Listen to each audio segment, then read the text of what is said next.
C'est un flux incessant de patients, de visiteurs.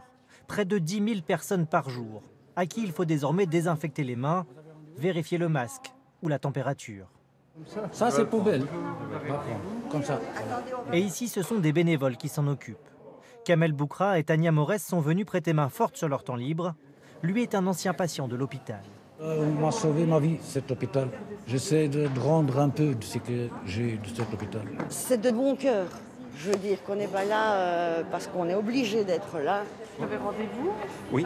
Pour la responsable de l'accueil, c'est un soutien inespéré. Ça touche énormément parce que c'est une générosité, c'est une solidarité aussi. Et on ne pensait pas avoir autant d'appels positifs. Car des centaines de personnes ont répondu à l'appel de l'hôpital. Et les bénévoles sont partout. Emeline Vervinct, étudiante à la conciergerie. Jean-Marc Natalis, demandeur d'emploi à la lingerie. Ou encore Eugène Aigle, au transport. Je suis metteur en scène et donc il n'y a plus de travail dans la culture. Je me suis dit que j'allais me mettre à faire bénévole. Autant faire ça qu'attendre chez soi.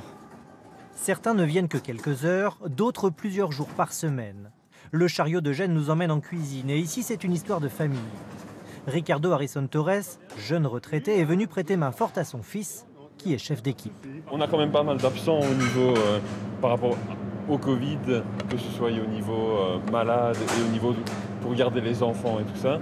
Donc un coup de main, c'est pas plus mal. Qui t'a fait revenir son père? C'est ça, oui. Il faut suivre.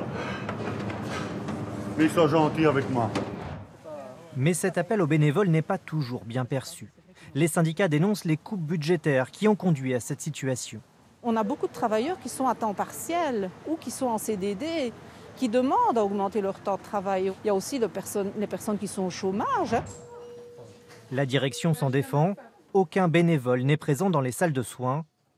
Et selon elle, il ne s'agit là que d'un besoin temporaire. Une agence d'intérim n'est pas malheureusement habilitée à nous mener vers ce type de tâches qui sont ponctuelles et parfois très très brèves. Aujourd'hui, plus de 600 bénévoles se relaient chaque semaine et l'hôpital a dû refuser plusieurs centaines d'autres volontaires.